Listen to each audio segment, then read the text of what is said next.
네, 이번 시간에는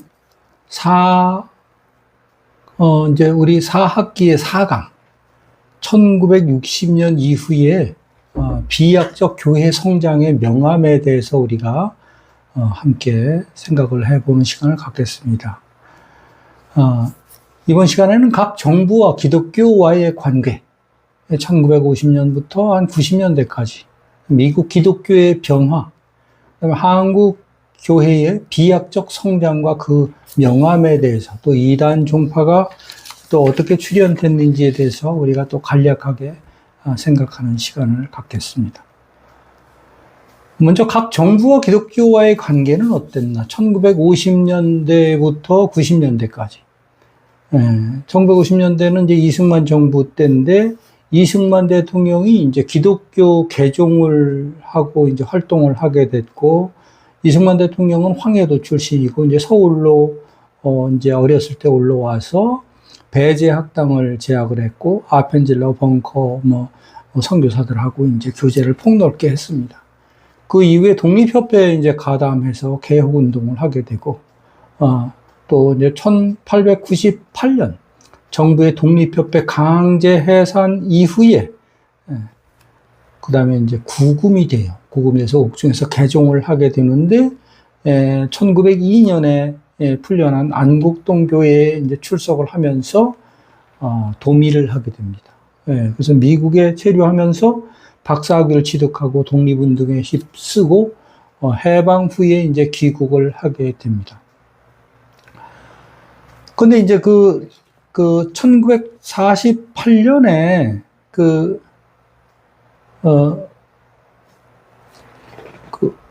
속해 이제 기록에 보니까 1948년에 5월 10일에 총선거를 통해 가지고 재헌 국회가 이제 구성이 되는데 5월 31일 첫 재헌 국회가 개의하게 돼요. 그때의 국회 속기록에 의하면 재헌 국회, 이제 한국 헌정사상 최초의 이제 의회를 이제 시작하면서 먼저 하나님께 감사 기도를 드렸다, 이런 그 속기록이 있습니다. 그때 이제 국회 선거위원장 노진철이 그 의원들 중에서 가장 연장자인 이승만 임시의장을 추천했고, 모든 의원들을 이제 박수로 선출을 합니다. 그래서 이제 의장석에 등장한 이제 우리 이승만 이제 그 임시의장이 뭐라고 얘기를 했냐면, 대한민국 독립민주국 제1차 회의를 여기서 열게 된 것을 우리가 하나님께 감사해야 될 것입니다, 라고 얘기를 합니다. 그래서 종교 사상 무엇을 가지고 있든지 누구나 우리를 오늘을 당해 가지고 사람의 힘으로만 된 것이라고 우리가 자랑할 수 없을 것입니다. 그러므로 하나님에게 감사를 드리지 않을 수 없습니다. 나는 먼저 우리가 다 성심으로 일어나서 하나님께 감사를 드릴 터인데, 이윤영 의원께서 나오셔서 간단한 말씀으로 하나님께 기도를 올려주시기 바랍니다. 그래서 의원이 다 일어나가지고 윤영 의원이 기도하였다, 그런 이제 그 기록이 있습니다. 그만큼 이제 신앙이 있었던 분이었죠, 이제. 그래서 이제 근데 이제 1948년 이제 그 5월 10일에 총선거를 통해서 이제 이승만 의장이 이제 임시의장이 되고, 그 이후에 이제 이승만 이제 의장이 이제 대통령이 되죠. 기독교의 우호적인 그 정책을 폈다. 미 군정의 비호 아래. 왜냐하면 미 군정들이 일본 태평양 전쟁으로 인해 가지고 일본하고 전쟁을 했지만 조선에 대해서는 아는 게 별로 없어요. 아는 게 없다 보니까 조선에 대해서 기독교인들이 굉장히 또 미국에서 공부한 분들도 많고, 친미하는 기독교인들이 많다 보니까 이분들하고 이제 관계를 갖게 됩니다. 그래서 미 군정의 이제 비호 아래 기독교인들이 대거 정치에 참여하게 되고, 대부분의 정재계 그를 기독교인들이 장악을 하게 됩니다. 구국적 기독교를 지향하게 되고 그래서 정부는 기독교의 우호적인 정책을 펼치게 됩니다.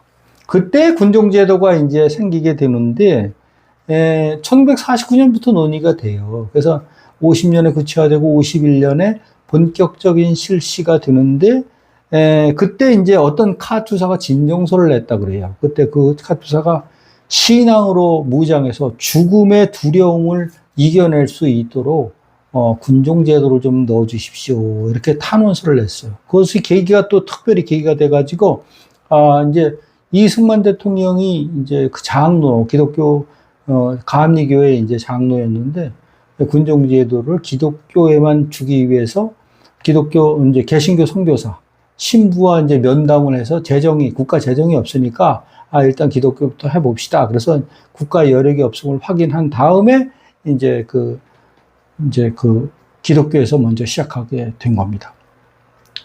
근데 이제 그 기독교가 1960년 3.15 부정선거로 인해가지고 이승만 정권이 몰락하면서 기독교 추종 세력이 이제 동시에 이제 와해가 되고 이승만 정권의 몰락으로 일제 잔재 철폐가 실패하고 기독교적 정권 창출도 실패하고 기독교 세력이 이제 서서히 몰락하게 됩니다. 이후 보수적 지도자들은 정교 분리, 구령적 신앙을 내세워서 정치에 무관심하게 되는 계기가 되는 겁니다. 그 이후에 이제 박정희 정부가 이제 61년 5월 19일에 이제 박정희 쿠데타가 일어나죠. 그래서 기독교계의 5.16 쿠데타를 지지하는 그런 일이 생깁니다. 한국기독교교회협의회 NCCK 이분들은 5월 12일 열흘이 지나서 이를 지지하는 성명서를 발표하게 되고 공보도 쿠데타의 주역들에게 지지를 보내게 됩니다. 자유를 희생하더라도 방종원 무리들을 숙정해야 된다라고 주장하게 되고 1961년 6월 21일 기독교 대표 한경직, 김환란 이분들은 대표적인 또 친일 하신 분들이죠. 이분들이 미국을 방문해서 군사 정부 지지를 호소하게 됩니다. 이분들이 이제 기독교를 대표해서 갔지만 이제 정부를 대표하는 역할을 하게 된 거죠. 그 정부의 기독교 정책은 원칙적으로 정교 분리입니다. 그래서 정치적 측면에서 정교를 분리하는 것을 강조했고 교회가 만약에 정치에 참여하지 않는다면 정부는 각종 종교 행사를 보장하겠다. 그래서 정교 분리 원칙이 누가 주장하느냐에 따라서 그 의미는 사실은 달라지는 겁니다. 기독교 측에서 주장하면 기독교 보호가 되는 것이고 정치 세력 중에서 이것을 주장하면 정치 보호가 되는 겁니다. 미신적 기복신앙 추방과 기독교 장려. 정부는 근대화라는 명분으로 당시 만연했던 미신적 기복신앙을 추방하는 데 노력했습니다. 정부는 미신적 신앙 추방을 위해서 기독교를 적극적으로 지원했고 기독교 확장을 위해서 전 근대적 신앙을 몰아낼 수 있다고 그들은 생각했습니다. 또 조선시대 말 이래 기독교와 서구 문명이 동일시됐으므로 기독교 확장을 통해서 한국의 근대화를 이룰 수 있다고 보았습니다. 이제 1965년 기독교 선거 80주년을 맞아서 3천만을 그리스도에게로의 구령적 복음화 운동에 정부가 적극적으로 협력하고 정부와 기독교 간 우호적 관계가 계속 유지가 되는데 이제 정부와 기독교와의 갈등 과정이 이제 형성되게 됩니다. 첫 번째로는 1965년 기독교계의 한일 국교 정상화 반대가 정부와의 이제 갈등을 초래하게 됩니다. 이분들은 이제 한경직, 김재준, 강원용 이런 목사님들은 한일 협정 비준 반대 성명서를 내게 돼요. 이제 그래서 이제 이것을 주로 이제 통합 측에서 이제 주도하게 됐고, 또 이제 이분들은 학생운동과 이것들 연계하고, 또 야당, 민주당이나 뭐 이런 그 야당하고 또 이렇게 동조가 됩니다. 그래서 정부와 기독교계의 갈등이 이제 서서히 생기게 된 거죠. 그러니까 이제, 정부가 교회를 서서히 탄압하게 되는데, 사회단체 등록에 관한 법률을 개정하게 돼요. 그래서 종교심의회를 구성합니다. 그 다음에 두 번째로 기독교계의 공명선거 촉구가 정부 입장에서는 정치 참여로 인식이 됐다. 그래서 이제 67년 6월 8일, 15일, 20일 그래서 이제 한국기독교연합회, 뭐 그다음에 기독교학생회, 기독교 이런 분들이 이제 공명선거를 하자, 이렇게 아주 성명서를 발표하고 이런 것들이 이제 정부와의 갈등을 이제 만들어내는 이런 일들이 생겼습니다. 이게 이제 65년 8월 15일 날 한일 국교 비준 반대 기도회를 하고 있는 모습입니다. 한국 기독교계의 현실 인식 차이는 보수와 진보가 그 명확하게 현실 인식이 차이가 있었는데, 한국 기독교의 현실, 그 보수와 진보의 이제 분화가 시작된 것은 1960년대 말 박정희 정부 때 나타나기 시작했습니다. 그것도 그 전까지는 그렇게 뚜렷하게 나타나진 않았는데 1968년 3월에 김재준, 박형규, 함석헌 등의 주요 기독교 인사들이 삼선 개헌 저지 범국민 투쟁위원회를 조직해서 정부에 항의를 하게 됩니다. 이건 이제 그 정부에 이제 대항하는 이런 내용이죠. 여기 이제 삼선 개헌을 반대하는 가드 시위를 하는 거고. 그래서 1970년대 진보계와 보수계에 서로 이제 다른 길을 가게 됩니다. 보수와 진보의 뚜렷한 차이는 73년 4월 22일 새벽 5시 서울 지역 기독교 부활절 연합예배에서 극명하게 나타났는데, 보수계의 대한기독교연합회 DCC와 진보계의 한국기독교교회협의회 NCCK가 연합해서 남산 야외 음악당에서 부활절 연합 예배를 하게 됩니다. 그래서 이제 그런데 부활절 연합 예배가 진보와 보수의 연합 운동 회복이라는 역사적 측면이 있지만, 이는 1970년대 민주화 운동의 중요한 출발점이라는 점에서 양측의 그 동상이몽을 볼 수가 있습니다. 1970년대 민주화 운동이 한국교회 진보계와 운동권 집단과 경계선의 와해로 과격한 투쟁이 되자 보수계는 이를 정치 활동으로 인식했고, 이것은 기독교 본연의 활동, 본연은 이제 영혼을 구원하는 거죠. 이제 여기서 이탈해서 이제 한 거다. 그래서 이제 진보계와 이제 함께하지 않게 됩니다. 결국 1970년 그때의 진보와 보수의 길은 서로 달라지게 됩니다. 갈라지는 거죠. 진보계는 정부에 저항하는 구국적 민주화 운동으로 돌아서고, 보수계는 정부에 순응하는 구령적 복음화 운동으로 돌아가게 된 것입니다. 그래서 남산 야외음악당에서 진보와 보수와 같이 이제 연합 예배를 드리게 되는데, 그래서 이제 그때 당시에 그 1970년대 그때 당시에 주요 견해들이 보수하고 진보가 극명하게 다른 게, 신앙과는 보수계는 개인 구원, 진보적 그 기독교는 사회 구원, 이렇게 이제 신앙적 성향은 뜨겁고 냉철했고, 주된 강조점이 이제 보수계는 복음화, 진보계는 민주화, 그 다음에 공산주의에 대해서는 친미 반공적이고, 이분은 반공적이었고, 사회 참여를 보수계는 조금 냉소적이고 소극적이었지만 진보계는 적극적으로 열정적으로 했다.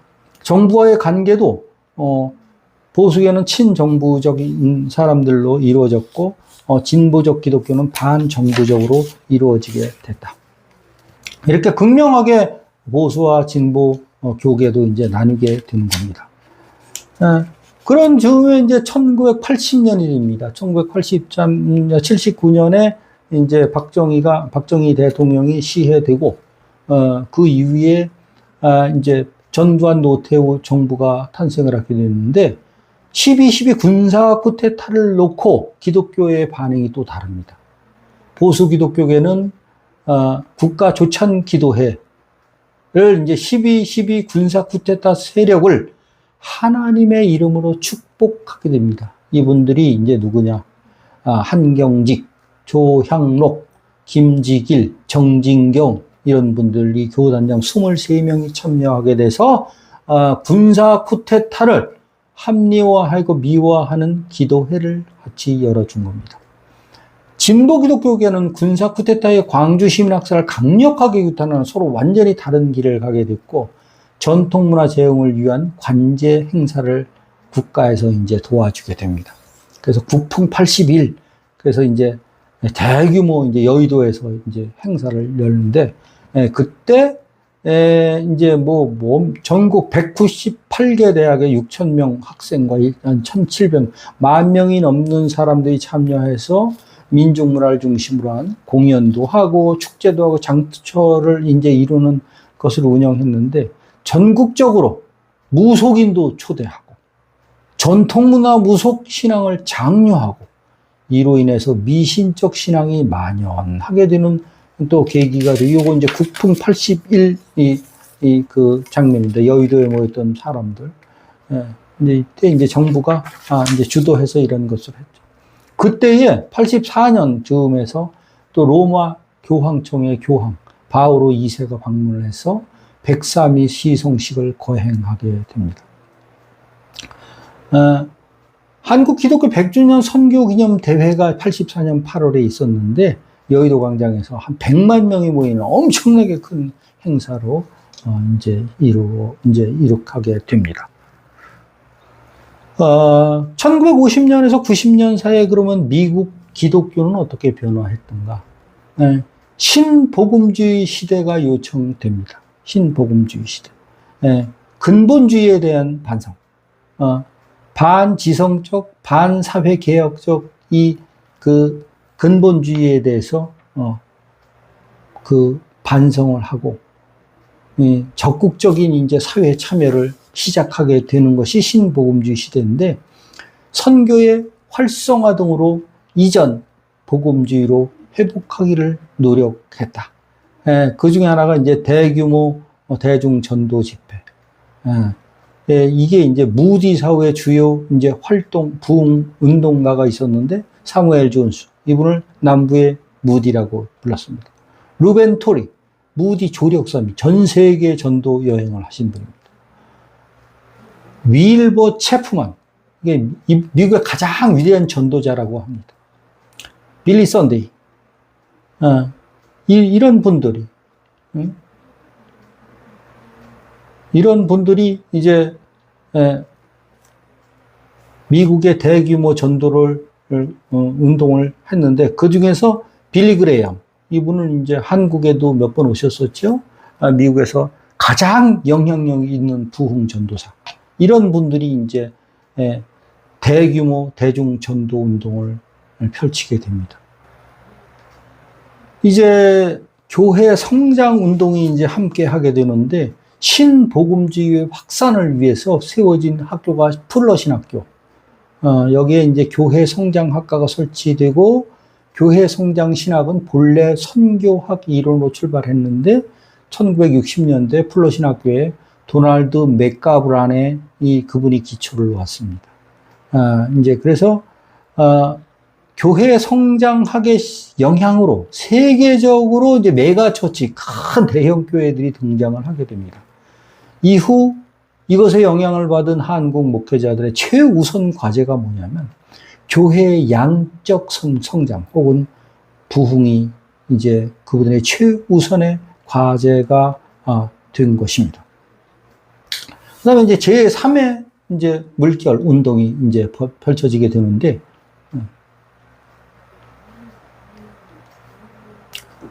이제 제1의 물결이 오순절 운동, 제2의 물결이 은사갱신 운동, 제3물결이 영적 치유 운동.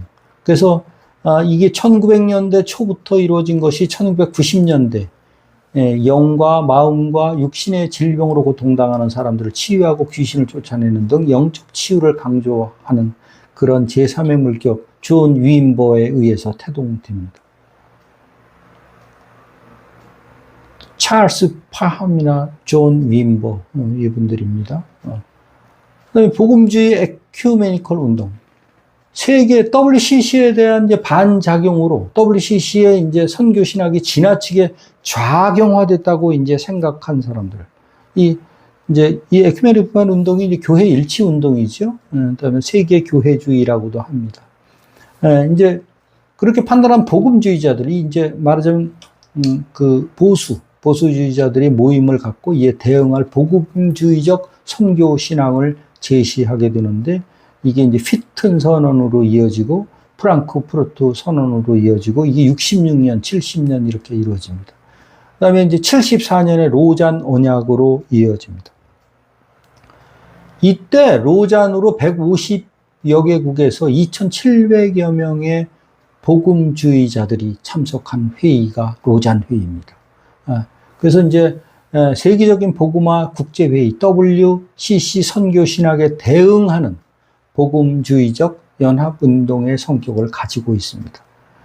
1961년 WCC에 통합된 국제선교사 협의회 IMC의 선교 정신에 입각해서 로잔 언약을 발표하고, 이 프랑크푸르트 선언의 강조점을 재확인하게 된 것입니다.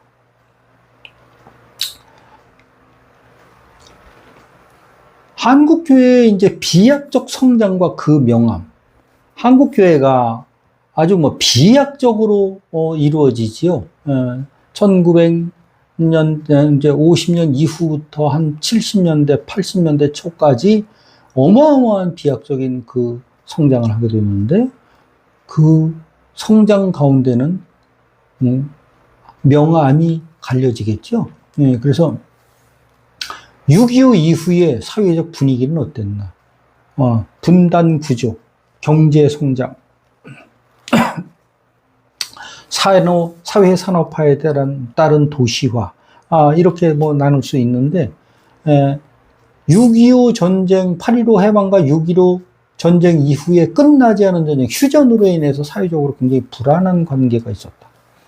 전쟁의 후유증으로 인해서 이산가족 문제나 이념적 대립 문제가 계속 이게 이제 이어지고 있었다. 이로 인해서 때때로 국민의 기본권이 유린되고 합법적인 정치행위도 탄압받았다. 이게 이제 박정희 시대를 얘기하는 거죠. 이제 박정희가 이제 대통령이 되고 나가지고 이제 경제 성장이라는 국가를 좀 살리기 위해서 굉장히 말하자면 억압적인 정치를 이제 펼치게 된 거죠. 기독교는 그런데 친미 반공 사상으로 무장된 보수성을 견지하게 되고 논쟁 시 용공 문제로 발전하게 됩니다. 그러니까 기독교 그 보수 세력들이 하나님 말씀을 중요시하는 건 좋은데 자기한테 맞지 않고 생각이 틀리다 그러면 용공으로 몰아버려요. 그것이 이제 오늘날까지 이어지는 겁니다. 얘기가 안 돼. 그러면 너 빨갱이야? 이렇게 얘기하는 거예요. 그것은 바람직하지 않은 얘기지요. 근데 기독교는 더욱 친미 반공 사상으로 무장하게 되고, 이것이 지금 현재의 그 기독교계에서 똑같이 이런 현상이 일어나고 있습니다.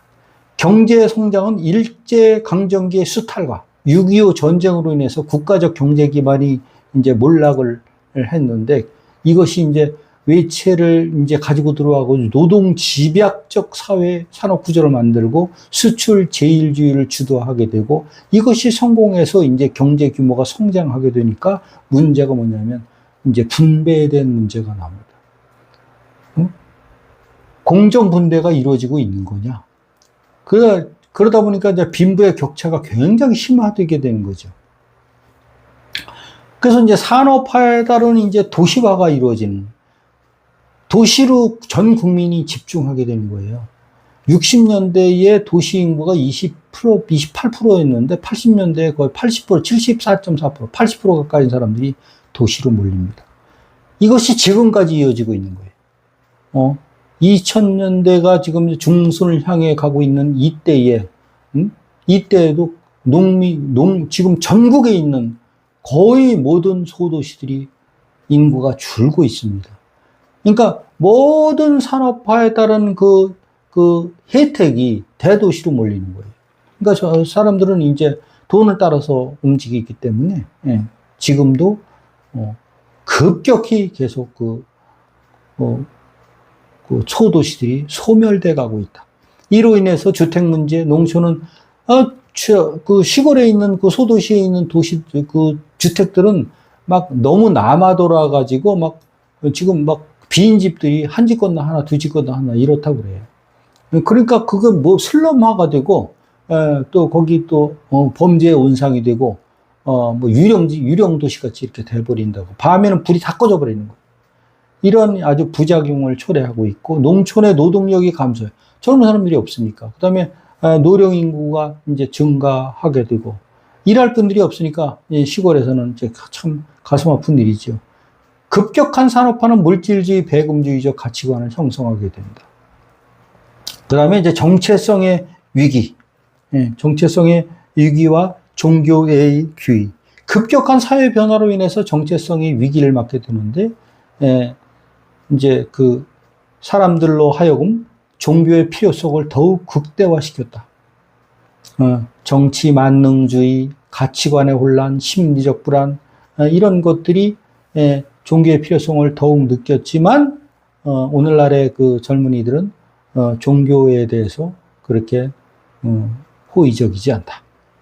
군사 독재로 인한 사회적 혼란을 신앙으로 극복하려는 경향이 나타났고, 이는 일제강점기의 식민지적 흔적을, 그 혼란을 신앙으로 극복하려는 것과 유사하고, 그런데 이 양자의 차이는 일제강점기 때는 내세신앙으로, 군사 독재 때는 현세신앙으로 이렇게 이제 현세의 복을 지향하는 기복적 성향은 기독교뿐이 아니라 신흥 종교의 발행에도 영향을 미쳤다. 이제 6.25 전쟁 이후에 한국교회는 그러면 많은 변화를 겪게 됩니다. 먼저 이제 친미 반공적 신앙이 형성되고, 그 다음에 현세 기복 신앙적 그 신앙이 득세를 하게 됩니다. 한국 기독교 초기 형성 때부터 기독교와 기복 신앙이 동일시되는 경향이 있었어요.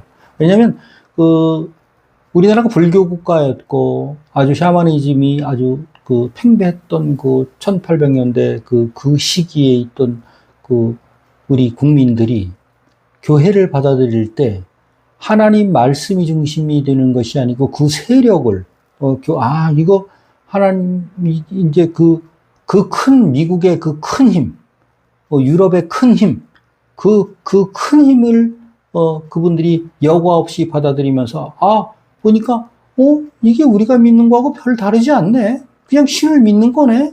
이런 생각을 가볍게 갖는 거예요. 그래서 구원에 대한 문제라든가 하나님만 문제라든가 예수 그리스도에 대한 문제라든가 이런 것에 대해서 충실하게 우리 성도들이 많이 알 수가 없었다. 그 교육도 부재했고. 그래서 이제 요즘도 뭐 집사님 권사님들이 연초되면 가가지고 뭐 토정 비교를 보고 운세를 보고 뭐 그런다고 그래요. 뭐 어느 통계에 보니까 20% 가까이 된다. 그런 분들이 연초에. 근데 그분들한테 물어보니까 뭐 장난으로 뭐 그냥 보는 거다 이렇게 말씀하시는데, 그 깊은 곳에는 기복신앙이 들어있는 거다. 그래서, 그 사실 교회에서 목사님들이나 그 프로그램으로 하나님 말씀을 전하는, 또 하나님이 제일 싫어하는 게 어떤 겁니까? 이방신을 섬기는 거. 하나님 외에 다른 신에 의지하는 거예요. 그런데 그런 것 자체가 저변에 깔려 있는 다른 신에 대한 그런 거에 대한 그것은 철저하게 우리가 교육을 통해서 그들을 변화시켜야 된다. 다음에 6.25 전쟁을 거치면서 그 사람들이 이제 생존이 모든 삶에 가장 우선된다는 것을 이제 알게 돼요. 그래서 더욱더욱 살기 위해서 기복신앙을 발전하게 되고, 일제 강점기의 내세 초월적 신앙이 전쟁 이후에 현세 기복화 되기 시작합니다. 그 다음에 이제 비약적,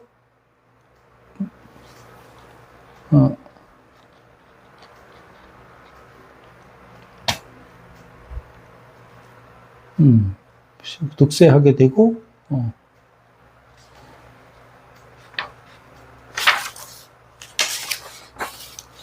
비약적 교회 성장의 과정 및 결과, 그 결과 교단별 성장의 과정들이 나옵니다. 50년대, 60년대, 70년대에 장로교, 감리교, 침례교, 많은 그 합동 축비를 성결교 뭐 이런 분들이 다 어떤 그 전도 운동을 해요. 장로교는 전도 총동원회 해, 또 감리교는 웨슬리 회심 기념 250주년, 뭐 그래서 3천만을 그리스도교로 복음화합시다. 그 다음에 연 300개 교회를 개척합시다. 또 감리교는 5,000교회 100만 신도를 우리가 하나님 앞으로 나아오게 합시다. 이런 아주 교단별 성장 과정들을 거치게 되고 아주 비약적 성장을 이루게 됩니다.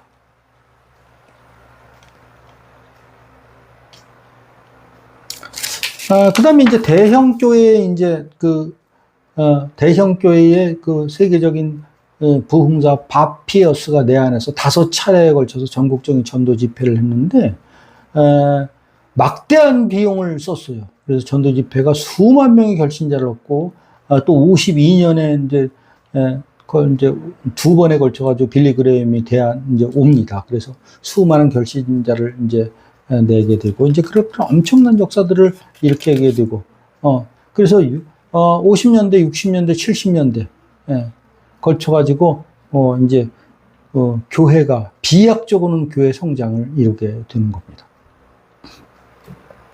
빌리 그레이엄의 이제 전도 집회, 근데 엑스포 74, 뭐 이렇게 엄청나게 이제 77 복음화 대회, 한국교회 선교대회, 이런 것들이 이제 한국교회에 엄청난 긍정적인 결과를 가져오고, 이제, 한국교회가 이제, 비약적인 발전을 하게 됩니다. 1970, 80년대 초대형 부흥 집회에 대한 한국교회사적 의의는, 해방 이후에 개최된 최초의 대규모 초교파 부흥 집회였고, 신학과 교리를 초월해서, 모든 이제 교단과 교파가, 동참했다. 그 다음에 7, 80년대 부흥 집회를 통한 한 전도 운동은 한국교회 복음화 운동을 이끌며 한국교회 급성장의 원동력, 이 됐다. 그 다음에 네 번째로 이제 박정희 군부 독재의 암울한 현실을 초월적 은혜로 극복하고자 했던 운동이다. 그 진보 입장에서 봤을 때는 초대형 부흥회를 인해서 기독교인들로 하여금 현실을 직시하지 못하게 했고, 몰 역사적, 타계적 신앙을 조장했다고 비판을 받기도 한다. 1970, 80년대 초대형 부흥 집회는 정부의 비호 아래 보수계의 그 주도로 이루어졌기에 진보계는 가담하지 않았고, 오히려 이에 비판적 태도를 가지고 있었다. 이제 그러면 기도원 운동이 이제 시작됩니다. 기도원 운동은 한국교회 기도운동은 1980년 초, 1900년대 초 부흥운동 때의 새벽기도, 철야운동을 시작으로 모일 때마다 기도하는 풍도가 조성되기 시작했는데, 이때에 이제 기도가 이제 토착화되고, 일제 강점기 때는 일제 탄압을 피해가지고 산속으로 이제 모여가지고 기도하게 됩니다. 이런 것들이 이제 기도원 운동이 이제 시작되는 거였어요. 6.25를 거치면서 또 산속에 이제 조그만 기도원들이 이제 등장하게 되고, 60, 70년대 사회 불안으로 인해서 기도원이 증가됩니다. 주로 이제 인적이 드문 곳. 기성교회가 채워주지 못했던 영성 부분을 기도원에 가서 기도하면서 찾고, 많은 사람이 그래서 기도원 가가지고 나무 뿌리를 뽑고 내려오고 무슨 산 이제 목사님들이 그것을 이제 기도원을 이제 다 다니시면서 이제 영성을 얻었다고 합니다. 1980년대 초반까지 300여 개, 90년대 600개로 급증했고, 기도 운동은 긍정적 효과 이상으로 2단의 온상이 되기도 해. 2단의 온상이 돼가지고, 이제, 사실은 이제 부정적 효과를 낳기도 합니다. 특별히 분단과 민족주의가 반영된 구국 기도원이 탄생이 되는데, 삼각산 기도원. 이런 것. 그런데 이제 후반에, 1990년 후반에 이제 들어오면서 기도원 운동이 쇠퇴하고, 영성 운동 중심의 수양관으로 이제 전환을 하게 됩니다. 그래서 이제 기도원들, 이 삼각산 기도원 모습, 오살리 금식 기도원 모습. 이렇게 기도원에 뭐 아주 뭐 엄청나게 많은 인파들이 모여서 이분들이 이제 기도로 이제 그 문제를 타결해 나가는 그런 또 간증도 많고 엄청난 일들이 있었습니다. 그래서 이제 다양한 목회 프로그램이 개발하게 되게 되고, 교회 성장 신학이, 한국 교회의 자리를 잡으면서 교회 성장을 위한 프로그램에 이제 관심을 갖게 됩니다. 그래서 이제 교회 부흥을 위한 다양한 목회 프로그램이 개발되고, 80년대 들어가지고, 뭐 제자 훈련과 전도 훈련이 교회에서 도입되고, 기성 교회의 새로운 프로그램이 이제 들어가게 되고, 이제 90년대 들어와서 이제 교회 내 소그룹의 재발견, 셀 교회 운동이 발흥합니다. 이제 이런 이제 베델 성서 연구원, 크로스웨이 뭐 전도 폭발, 뭐 이런 이제 운동들이 일어나게 되죠. 그 다음에 이제 선교 단체들이 이제 파라처치 운동에 영향을 받게 되고, 6.25 이후에 국내에 본격적으로 들어왔는데, 대표적 단체가 IVF, 뭐 대학성 선교회, 뭐 이렇게 많은 선교회들이 이제 단체들이 들어옵니다. 그래서 학생들에게 전도하고 학생들을 리더로 세워서 선순환의 선교적 조직을 형성했고, 선교 단체가 한국 교회에 끼친 영향은 한국 복음주의 확산에 기여했습니다. 기성교회가 소홀했던 복음 전도, 성경 공부 활성화 등의 자극을 줬습니다. 두 번째로 한국교회 대중문화에 대한 이해의 폭을 넓히고, 기성교회가 소홀했던 찬양 등 다양한 형태의 기독교 사업을 만들게 된 것입니다. 또 이제 여의도 순복음교회에 이제 조용기 목사가 이제 이제 나타나게 된 거죠.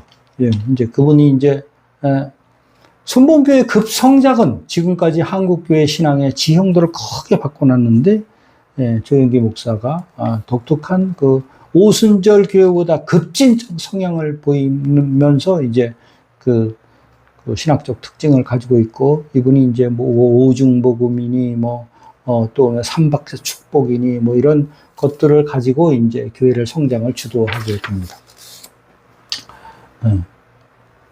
그래서 한국교회 성장의 긍정적 효과는 1950년대에 총인구 2천만 명에서 이제 한 50만 명, 그러니까 한 2.5%에 해당 정도의 그 신앙인이 있었어요. 교회도 한 3천 교회밖에 안 됐는데, 한 3, 40년 사이에 한 10배 이상의 이제 총 인구의 16%, 1985년에 이렇게 엄청나게 많은 이제 교회 수가 늘어납니다.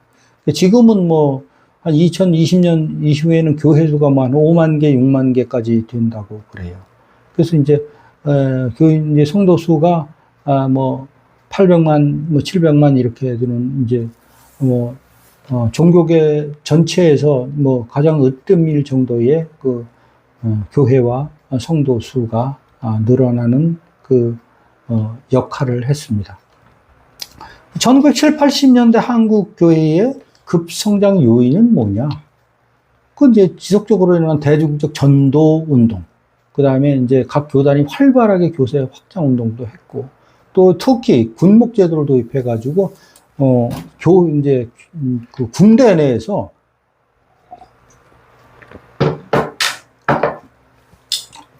군대 갔다 온 분들은 뭐 아시겠지만, 뭐 주일날 되면 교회 가면 또 먹을 것도 주고 휴식도 좀 주고, 그래서 관심이 없던 사람들도 가가지고 빵 얻어 먹으러 갔다가 예수 그리스도를 만나고 이런 일들이 이제 군목제도를 이제 도입함으로써 이루어지고 그것이 이제 지금까지 이루어지는 거죠. 지금은 뭐 이제 타 종교까지 이제 그 다양한 종교들이 군목의 역할을 감당하고 있습니다. 그 다음에 이제 그 급성장 요인들이 여러 가지가 있는데 또 그 중에서 정부의 전폭적인 협조와 지원, 보수계 교회와 목사님들이 정부가 무슨 짓을 해든 적극적인 지원을 해주니까 이제 정부가 전폭적인 지원을 해주죠. 현실적 위기, 6.25 전쟁과 박정희 독재 정권을 신앙으로 극복하며 가려는 간절한 열망과 종교적 열심 이런 것들이 급성장의 요인이 됐다.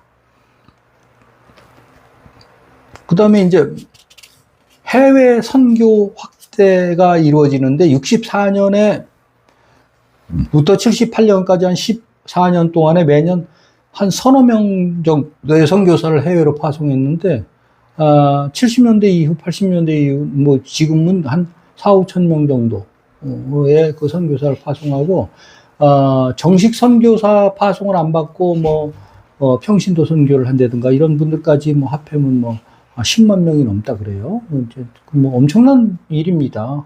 우리나라 같이 이렇게 조그만 동방의 작은 나라에서 세계에서 두 번째로 많은 선교사를 파송한다 그러니까 하나님이 얼마나 기뻐하시겠어요. 현재 한국교회는 미국 다음으로 선교사를 많이 파송한 나라가 됐습니다. 그 다음에 이제 여성 지위 향상. 기독교는 이제 선교 초기부터 여성에 많은 관심을 가졌고, 그다음에 여성들을 이제 여성 학교도 세워주고 기독교 학교 이제 그러니까 이제 여성들이 교회를 많이 몰리게 됐고, 교회 구성원의 60% 이상이 이제 여성으로 이루어지고 지금은 더 높아졌겠죠. 기독교 여성의 활발한 활동은 여성의 지위 상승과 사회적 역할 증대에 기여하게 됩니다.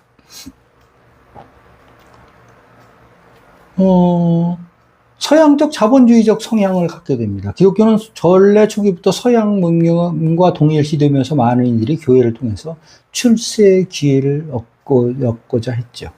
그 다음에 이제 도덕적 윤리를 개선했다. 기독교는 전근대적인 미신타파, 축접제 폐지, 금주, 금연, 이런 그 사회적 문제들에 대해서, 그것을 차단해주는 역할을 했었죠. 그 사회 정화에도 엄청나게 큰 역할을 했습니다. 그래서 이제 기독교인이 된다는 것은 뭐냐? 근대인, 문명인이 됐다는 것을 의미하기도 했었습니다. 기독교는 가정과 사회의 도덕 윤리 개선 효과에 큰 기여를 했습니다. 교회로서가 아니라, 그 다음에 이제 그 부정적인 한계도 분명히 있었죠. 외적주의가 이제 외적 형상, 이제 성장 문제. 그래서 이제 목회 성공은 교세가 크면 목회 성공했다. 그런 이제 결과지상주의가 이제 만연하게 되고, 그 다음에 교회와 보수와 진보의 이제 양극화, 보수 측의 성장제일주의와 진보 측이 원색적으로 서로 비판하게 돼요. 서로 이제 그런 일들이 생겨나게 되고, 이제 현세 기복적 신앙이 만연하게 됩니다. 이제 그러다 보니까 이제 교회들이 이제 교단 중심이 아니고 6.25 이후에는 개인주의로 인해 가지고 개교회주의, 이제 이제 무한 경쟁 시대에 이제 개교회주의가 되고, 그 이후에 근데 이제 이단 종파들이 이제 생겨나게 됩니다. 그 이단 종파들이 이제 박태선의 천부교, 그 다음에 이제 문선명의 통일교, 이유성의 여호와 새일교, 이런 나운몽의 용문산 애향숙 기도원, 이 용문산 기도원의 뿌리를 둔 이단들이 엄청나게 많아졌죠. 그래서 이제 그 재단이 이제 이런 것들이 이제 양도천의 세계 일가공회, 그 다음에 김백문의 이스라엘 수도원, 이런 많은 이단들이 또 생겨나게 하기도 했었습니다. 예. 이제 오늘은 여기까지 이제 4강을 마치겠습니다. 수고하셨습니다.